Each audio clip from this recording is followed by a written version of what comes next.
Hello viewers, welcome to Bhavani కథల ప్రపంచం. ఈ స్టోరీ మీకు నచ్చినట్లయితే నా ఛానల్ని సబ్స్క్రైబ్ చేసుకుని నన్ను ప్రోత్సహించండి వ్యూవర్స్. అప్డేట్ కింద హైప్ ఆప్షన్ కనిపిస్తే తప్పకుండా నా అప్డేట్కి హైప్ పాయింట్స్ ఇచ్చి నన్ను ఎంకరేజ్ చేయండి వ్యూవర్స్. సరే, ఇక కథలోకి వెళ్ళిపోదాం. బాస్తో ఒకరోజు 35వ భాగం. నిన్న జరిగిన క్యాంపెయినింగ్ వల్ల ఈరోజు వచ్చిన కొత్త పేషెంట్స్కి హాస్పిటల్లో చికిత్స కోసం రిజిస్ట్రేషన్ జరుగుతుంది. అందులో ఒక పేషెంట్కి సంబంధించి అతని భార్యతో కొంత డబ్బు కట్టమని చెప్పారు హాస్పిటల్ సిబ్బంది. డబ్బా అని ఆమె ఆశ్చర్యపోయి, ఇక్కడికి వచ్చి చికిత్స చేయించుకోమని చెప్పారని వచ్చేసాము. మా దగ్గర అంత డబ్బు లేదు బాబు, మీరే చికిత్స చేసి పుణ్యం కట్టుకోండి అందామె కన్నీటి కళ్ళతో. చూడండమ్మా, మీకు చాలా తక్కువ మొత్తంలో డబ్బు కట్టమంటున్నాము. ఇదే సమస్యకు వేరే హాస్పిటల్ అయితే లక్షల్లో ఫీజులు అడుగుతారు. మీరు ఇంత కొంచెం కూడా కట్టలేము అంటే ఎలా అన్నారు సిబ్బంది. అయ్యో, ఇప్పుడు నేనేం చేయాలి అని ఆమె బాధపడుతుంటే, పసుపు రంగు చీరలో లూజ్ హెయిర్తో డిగ్నిఫైడ్గా ఉన్న నిత్య వాట్స్ చెకింగ్కి వచ్చి ఏడుస్తున్న ఆమెను చూసి, ఏంటి సమస్య అని సిబ్బందిని అడిగింది. దాంతో వాళ్ళు అది మేడం అంటూ విషయం ఇంకా పూర్తిగా చెప్పనేలేదు.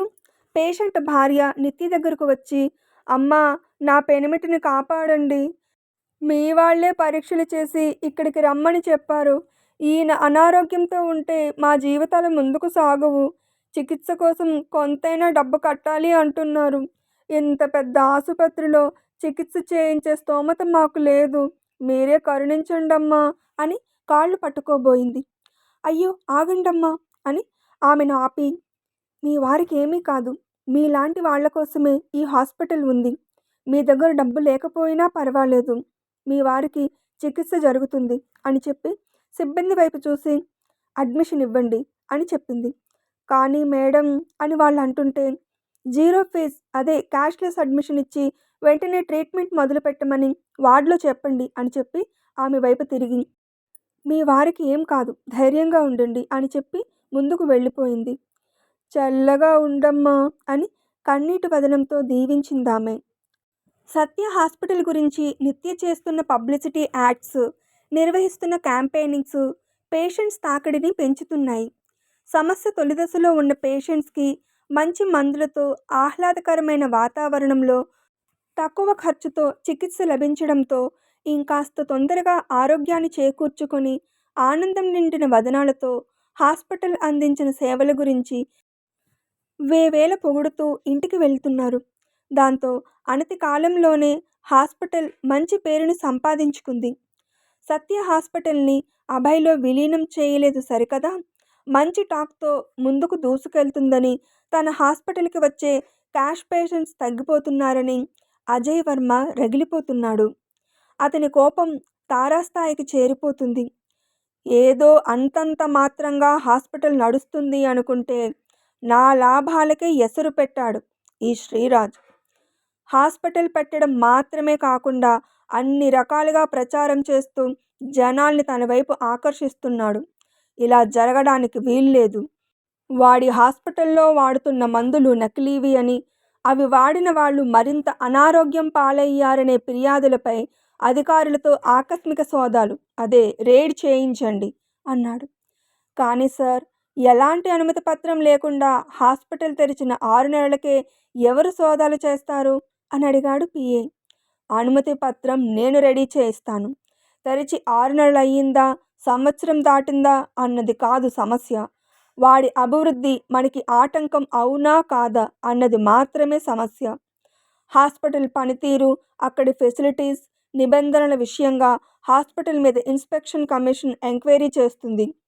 అంతేకాదు, ఎక్కడి లాభాలను తీసుకొచ్చి హాస్పిటల్ని ఇంత తక్కువ ఫీజులతో నడిపిస్తున్నారు, ఇదంతా బ్లాక్ మనీ అని, హాస్పిటల్లో అడ్మినిస్ట్రేషన్, రికార్డులు, మందుల బిల్లులు, ఆర్థిక లావాదేవీలు చూడాలని, ఆదాయం, ఖర్చులు, మెడిసిన్ స్టాక్, రోజువారీ నిర్వహణ సరిగ్గా ఉందో లేదో అని సడన్ ఆడిట్ చేయాలని, ఇలా లెక్కలేనన్ని ఎలిగేషన్స్ వచ్చేలా వాడి అన్ని బ్రాంచ్ల మీద ఒకేసారి సోదాలు జరగాలి. నీతి నిజాయితీకి మారుపేరుగా ఉన్నవాళ్లే జాలి, దయ, కరుణ అని పేరు చెప్పి సేవా కార్యక్రమాలు చేస్తారు. సో వాడెలాంటి ఫ్రాడ్ చేయడు. అందుకే నకిలీ మందుల ఫైల్స్, ఆఫీసులో ఇల్లీగల్ బిజినెస్ వివరాలు దొరికాయి అన్నట్లుగా 4, 5 ఫైల్స్ వాడి ఆఫీసులోనూ అలాగే హాస్పిటల్లోనూ ముందుగా పెట్టి సోదాలు చేయించి అవి దొరికేలా చేసి వాడి పరువుని దేశవ్యాప్తంగా తీసేయాలి. అన్ని పనులు రేపే జరిగిపోవాలి అని చెప్పాడు. సరే సార్ అని పిఏ వెళ్ళిపోగానే, నీకు ఊపిరి తీసుకునే అవకాశం ఇవ్వకుండా చెక్ పెడతాను అని అనుకున్నాడు అజయ్ వర్మ. దీని నుండి శ్రీరాజ్ బయటపడతాడో లేదో చూద్దాం. డిన్నర్ అయ్యాక నిత్య హాల్లో కూర్చొని తనతో తీసుకొచ్చిన కొన్ని అకౌంట్ ఫైల్స్ ల్యాపీలో చెక్ చేస్తుంది. శ్రీరాజ్ ఆమె పక్కన కూర్చుంటూ, ఏ పని ఉన్నా ఇంటి వరకు తీసుకురాకూడదు అని చెప్పినట్లున్నాను అన్నాడు. నువ్వు నీ ఆఫీస్ ఫైల్స్ తీసుకొస్తావు కదా, మరి నేను తీసుకొస్తే తప్పా అని అడిగింది. తప్పు లేదు, అయితే నేను ముందే చెప్పిన అక్కడి పనిని ఇక్కడికి తీసుకురావడం తప్పే అంటూ ఆమెను చేతుల్లోకి ఎత్తుకున్నాడు. అబ్బా ఆగు శ్రీ, నాకు పని ఉంది అని ఇంకా ఏదో చెప్తుంది. తన ముక్కుతో ఆమె ముక్కుని రాస్తూ, నాకు కూడా నీతో పని ఉంది అంటూ గదిలోకి తీసుకుపోయి మంచం మీద దించాడు. ఆమె మంచం దిగేసి, పని ఉందంటే ఏంటి అల్లరి అని అడిగింది. అల్లరే, నీలో కలిసి పొమ్మని తనువు మనసు ఉరకలు వేస్తుంది అన్నాడు తమకంగా చూస్తూ. వేస్తుంది వేస్తుంది, బాధ్యతలు తీసుకున్నప్పుడు పని పెరుగుతుందని తెలియదేంటి బాస్ గారికి అంది. ఆ పనితో పాటు ఈ పని కూడా ముఖ్యమే అని తెలియదా ఈ బాస్ పిఏకి అన్నాడు హస్కీ వాయిస్తో. నేనేం ఇప్పుడు నీ పిఏని కాదు అంది ధాటిగా. మరి నేను ఇప్పుడు నీ బాస్నా అని అడిగాడు మీద మీదకు వస్తూ. నిన్ను అని అతన్ని కొట్టేలా చేయి ఎత్తగానే ఆ చేతినే పట్టి ఆమెను ఒక టర్న్ తిప్పి ఆమెను వెనుక నుండి హత్తుకొని ఆమె చెవికి దగ్గరగా కదిలి, ఏంటి నన్ను కొట్టేయగలనని అంత నమ్మకమా అని అడిగాడు. వదులు, లేదంటే నిజంగానే కొట్టేస్తాను అంది.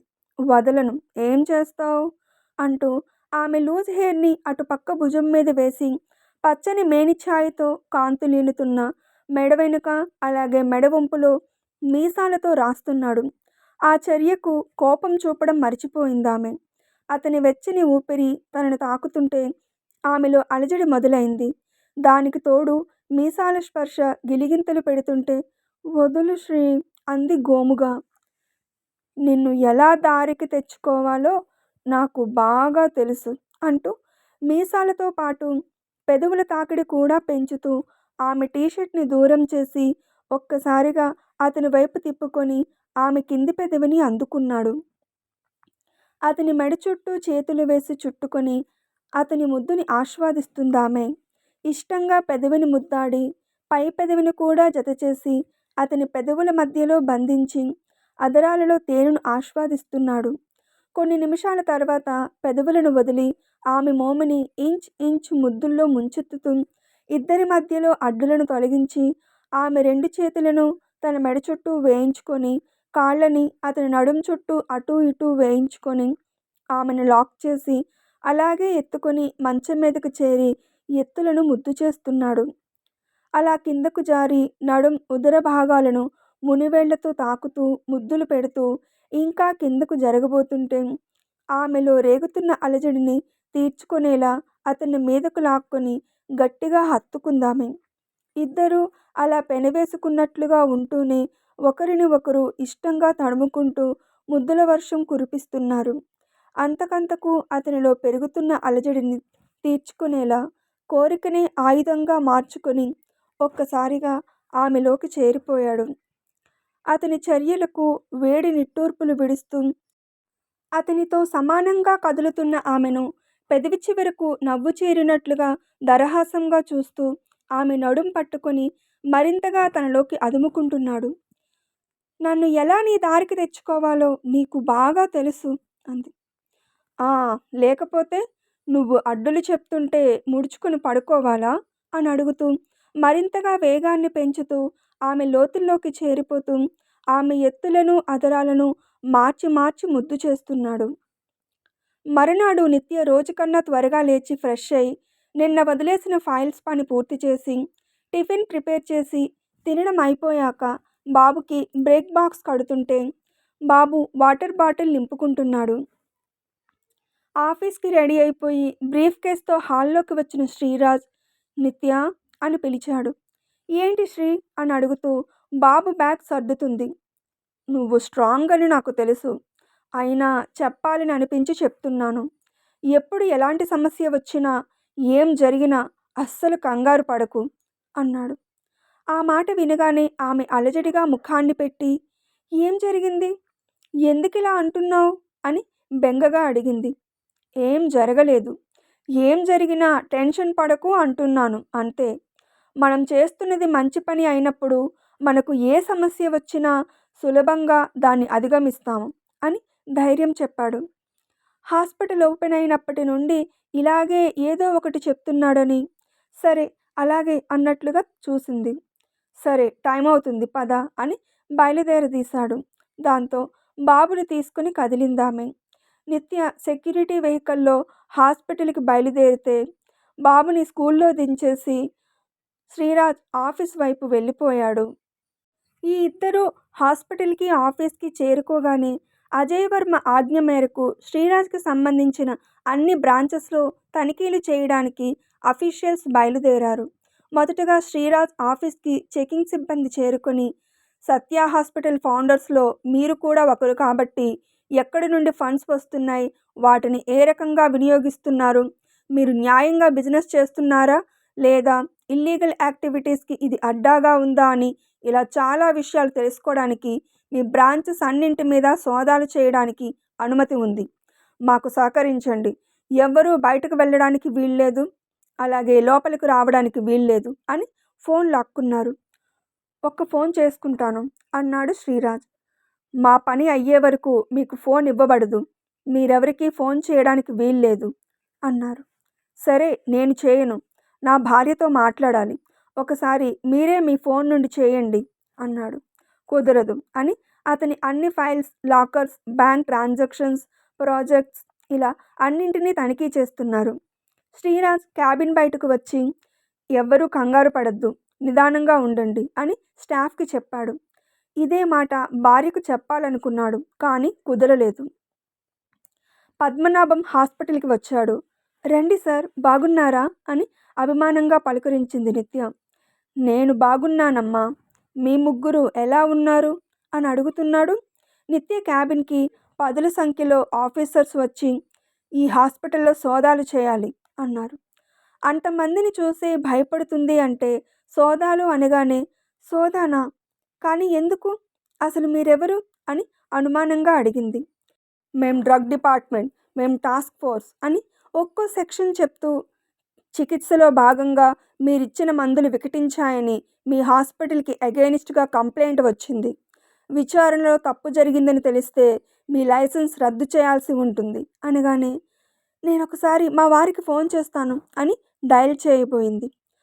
అక్కడ కూడా సోదాలు జరుగుతున్నాయి, ఎవరికీ ఫోన్ చేయడానికి వీల్లేదు అని ఫోన్స్ లాక్కున్నారు. మాకు నోటీస్ ఇవ్వకుండా కంప్లైంట్ విషయం మా దృష్టికి రాకముందే ఇలా సడన్గా రైడ్ చేయడానికి మీకు అనుమతి ఎవరిచ్చారు అని అడిగాడు పద్మనాభం.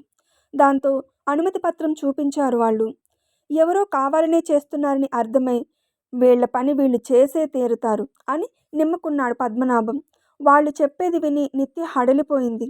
అక్కడే ఉన్న పద్మనాభం నిత్య చేతి మీద చేయి వేసి ఏం కాదమ్మా, నేను తోడుగా ఉన్నాను కదా, నువ్వు భయపడకుండా నిశ్చింతగా ఉండు, వాళ్ళ పని వాళ్ళని చేయని, అడిగిన వాటికి ధైర్యంగా సమాధానం చెప్పు చాలు అన్నాడు. దాంతో ఏసీ గదిలో కూడా ఆమెకు చెమటలు పడుతుంటే తుడుచుకునే తీరిక లేనట్లు భయంగా చూస్తూ అలాగే అన్నట్లుగా తలను ఆడించింది. ఇలాంటి అనుకోని అతిథులు వస్తారనే శ్రీ ఉదయం రోజుకన్నా ఎక్కువగా ధైర్యం చెప్పినట్లున్నాడు. మంచి పనికి ఎవరూ సహాయం అందించరు, కానీ వెనక్కి లాగడానికి చాలామంది చూస్తారు అనుకొని ఏం జరుగుతుందో అని టెన్షన్ పడుతుంది నిత్య. అక్కడే ఉన్న సుందరమ్మ ఆమె భయపడుతూనే నిత్యకు ధైర్యం చెబుతుంది. అప్పుడే వెంకటాచలం కూడా ఆ క్యాబిన్కి వచ్చి మీకే సమాచారం కావాలి అన్నా నన్ను అడగండి, నేను చెప్తాను అన్నాడు. అలాగే అని హాస్పిటల్లో ఉన్న అన్ని విభాగాలు ఆఫీసర్స్ తనిఖీలు చేస్తున్నారు. కొంతమంది ఈ క్యాబిన్లోనే ఉండి అవసరమైన ఫైల్స్ అన్నీ చెక్ చేస్తూ అనుమానం వచ్చిన ప్రశ్నలు అడుగుతుంటే వెంకటాచలం అన్నింటికీ సరైన సమాధానాలు చెప్తున్నాడు. కాస్త సమయానికి నిత్య కూడా తెప్పరిల్లి తన బ్యాంక్ ట్రాన్సాక్షన్స్, ఆమె చూస్తున్న విభాగాల వివరాలు అన్నీ చెప్తుంది. సాయంత్రం స్కూల్ టైం అవ్వగానే సెక్యూరిటీ బాబుని ఇక్కడికే తీసుకొచ్చేయడంతో అమ్మ గదిలో ఎవరెవరో ఉండడం చూసి బాబు భయపడుతూ ఆమెను కరుచుకొని ఎవరేలు అని అడిగాడు. అమ్మ నీతో ఉంది కదా, భయపడకమ్మా, వీళ్ళు మన హాస్పిటల్ ఎలా ఉందో చూడాలని వచ్చారు అంతే అని సర్ది చెప్పింది. మెడిసిన్ ఎక్కడి నుండి తెప్పిస్తున్నారు, వాటి బిల్స్, ఆ ఫార్మాస్యూటికల్ సంస్థలతో వీళ్ళ ఒప్పంద పత్రాలు, నిత్య పేరుతో ఉన్న 2-3 కంపెనీలు, వాటి నుండి ఈ సంస్థకు ట్రాన్స్ఫర్ అవుతున్న ఫండ్స్, వాటిని వీళ్ళు ఖర్చు చేస్తున్న సమాచారం, ఇలా చాలా విభాగాల్లో వాళ్ళు అడుగుతున్న ప్రతి ప్రశ్నకు వెంకటాచలం ఆధారాలు చూపిస్తూ వివరిస్తున్నాడు. ఆమె వరకు హాస్పిటల్ బాధ్యతలు మాత్రమే తెలుసు. దాంతో నా పేరుతో ఇన్ని కంపెనీలు పెట్టాడా అని నిత్య ఆశ్చర్యపోయింది. ఉదయం నుండి సాయంత్రం వరకు ఎంతలా వెతికినా ఒక్క తప్పుడు ఫైల్ కూడా దొరకలేదు వీళ్లకు. మందులు, చికిత్స, ధరల పట్టిక, చెకింగ్ మిషన్స్, ఇలా ఏ విభాగంలోనూ తప్పు దొరకలేదు. దాంతో ముఖాలు చూసుకుని అన్ని చోట్ల క్లీన్ చిట్ ఇచ్చి వెళ్ళిపోయారు. ఇప్పుడే ధారాళంగా ఊపిరి ఆడుతున్నట్లుగా అనిపించింది నిత్యకు. వెంటనే బాబుని ముద్దుల్లో ముంచెత్తుతూ, నువ్వొచ్చావు, వాళ్ళు వెళ్ళిపోయారు, నువ్వు నా లక్కీ చామి బంగారం అని గుండెలకు మరింతగా అదుముకుంది. శ్రీరాజ్కి ఫోన్ చేస్తుంటే ఇంకా స్విచ్ ఆఫ్ అనే చెప్తుంది. అక్కడ ఇంకా పని పూర్తి కాలేదు కాబోలు, శ్రీ ఫోన్ చేసే వరకు టెన్షన్ తప్పదేమో అని అనుకుంది. ఇప్పుడో అప్పుడో శ్రీరాజ్ గురించిన న్యూస్ దావాలంలా వ్యాపిస్తుంది అని ఆశగా ఎదురుచూస్తున్న అజయ్ వర్మ ఫోన్ మోగింది. ఆనందంగా అటెంప్ట్ చేసి చెప్పు అన్నాడు. అవతలి వాళ్ళు చెప్పిన విషయం విని షాక్ అయిపోయాడు. ఇదెలా సాధ్యం? వాడు నీతిగా ఉంటాడని తెలిసే మన ప్లానులో మనమున్నాం కదా, అయినా ఎలా తప్పక దొరకలేదు? మీరు పెట్టించిన ఫైల్స్ దొరకలేదా, లేక మీరు పెట్టించలేదా అని అరిచాడు. రాత్రికి రాత్రి మీరు చెప్పిన పని వేరే వాళ్లతో పూర్తి చేయించి వాళ్ళని కనిపించకుండా ఉండమని చెప్పాం సార్. అయినా ఎందుకు ఫైల్స్ పట్టుబడలేదో మాకు తెలియదు. బహుశా దొరికినా కూడా ఆ శ్రీరాజ్ వాళ్ళను డబ్బుతో కొనేశాడేమో అని అనుమానం వ్యక్తం చేశాడు అనుచరుడు. సోదాలు చేయడానికి వెళ్ళిన వాళ్ళు డబ్బుకి అమ్ముడుపోయే వాళ్ళు కాదురా. కష్టపడి నేను అనుమతి సంపాదించినా న్యాయమైన వాళ్ళనే పంపిస్తారు. అక్కడేదో జరిగింది అని ఇరిటేట్ అయిపోతూ సెల్ని నేలకేసి కొట్టాడు అజయ్ వర్మ. శ్రీరాజ్ నేరుగా నిత్య హాస్పిటల్కి వచ్చి క్యాబిన్కి వెళ్ళాడు. అతన్ని చూస్తూనే పరుగున వెళ్ళి హత్తుకొని శ్రీ అని ఆర్తిగా అంది. భయపడద్దని ఉదయమే చెప్పాను కదా అన్నాడు. దాంతో అతని నుండి వేరుపడి నొసలు ముడుస్తూ, అంటే ఇలా జరుగుతుందని నీకు ముందే తెలుసా అని అడిగింది. అవును తెలుసు, ఇదంతా ఎవరి పనో కూడా నాకు తెలుసు. నీకు ముందే చెప్తే నువ్వింకా కంగారు పడతావని చెప్పలేదు. అలాగే పద్మనాభం అంకుల్కి విషయం చెప్పి నీకు ధైర్యంగా ఉంటుందని నీ దగ్గరకు పంపించాను. వెంకటాచలం మీదైతే నాకు పూర్తి నమ్మకం ఉంది. ఆ నమ్మకాన్ని అతను నిలబెట్టుకున్నారు అని అతన్ని హత్తుకుని కృతజ్ఞతలు చెప్పాడు. అలాగే పద్మనాభాన్ని హత్తుకొని ఈ రోజంతా ఇక్కడే ఉండిపోయారు, అందుకు సారీ. నిత్యకు తోడుగా నిలిచినందుకు థ్యాంక్ యూ అంకుల్ అన్నాడు. నాకు సత్య ఎంతో, నిత్య కూడా అంతే బాబు. మీరు చేస్తున్న మంచి పనిలో భాగం పంచుకోవడం నాకు కూడా ఆనందమే కదా. ఈ సంఘటన మీ నిజాయితీని అందరికీ ఇంకా బాగా అర్థమయ్యేలా చేస్తుందనడంలో నాకు ఎలాంటి అనుమానం లేదు అనేసి, సరే ఇక నేను వెళ్తాను అని వెళ్ళిపోయాడు అతను. సరే, ఉదయం నుండి చాలా టెన్షన్ పడ్డావమ్మా, బాబుని తీసుకుని ఇంటికి వెళ్ళి విశ్రాంతి తీసుకో అన్నాడు వెంకటాచలం. వెళ్దామా అని అడిగి కొడుకుని ఎత్తుకొని ముందుకు కదిలాడు శ్రీరాజ్. అతన్ని అనుసరించింది నిత్య. ముగ్గురు బయటకు రాగానే మీడియా వీళ్లను చుట్టుముట్టడంతో నిత్య మళ్ళీ భయపడింది. ఇంకా ఉంది. క్లీన్ చిట్తో క్షేమంగా ఉన్న శ్రీరాజ్ విజయం అజయ్ వర్మలో కోపాన్ని మరింత పెంచుతుందా? సోదాలు వెనుక ఉన్నది ఎవరో తెలిసిన శ్రీరాజ్ ఏం చేస్తాడు? శ్రీరాజ్ కుటుంబం క్షేమంగా ఉంటుందా? తర్వాత ఏం జరుగుతుందో తదుపరి భాగంలో విని తెలుసుకుందాం. స్టోరీ నచ్చితే కామెంట్ చేసి, అప్డేట్కి లైక్ కొట్టి షేర్ చేయండి వ్యూవర్స్. అప్పుడే నా స్టోరీ ఎక్కువ మందికి చేరుతుంది. అలాగే అప్డేట్ వింటున్న అందరూ నా ఛానల్ని సబ్స్క్రైబ్ చేసుకుని నన్ను ప్రోత్సహించండి వ్యూవర్స్. అప్డేట్ కింద హైప్ ఆప్షన్ కనిపిస్తే తప్పకుండా నా అప్డేట్కి హై పాయింట్స్ ఇచ్చి నన్ను ఎంకరేజ్ చేయండి వ్యూవర్స్. సరే, మరో స్టోరీ అప్డేట్తో మళ్ళీ మీ ముందుకు వస్తాను. అప్పటి వరకు సెలవు. Thanks for watching my videos.